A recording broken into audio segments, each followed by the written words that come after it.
We actually have a whole methodology, philosophical approach of how we're going to approach this. This is why we need this to be important for the business. And part of that philosophy is that, cyber threats are ubiquitous. They're everywhere. Read the news after. So the philosophy matters, and I get into that.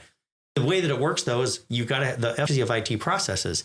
So here we go. What are we going to do foundationally in that philosophy? So the fact that we think about IT processes and cybersecurity processes, not just tools, not just methods, that feeds into your philosophy. So it feeds into your philosophy and leadership. Those three play off of each other. Just those first three chapters. So there's a golden thread, right?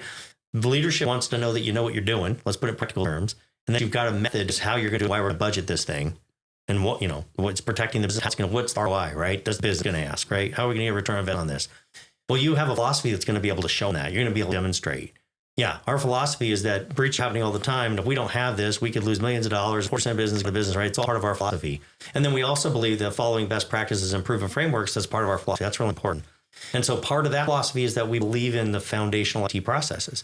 And then the third chapter is like, here's the process we care about. And this is what the studies show. That's why I'm citing all the previous studies. Change, config, release, manage, that kind of stuff. So there's a snippet of my golden thread chapters. So let's suppose a company's with you 3 or 4 years, they've been everything to do, everything's going fine, and they get hacked.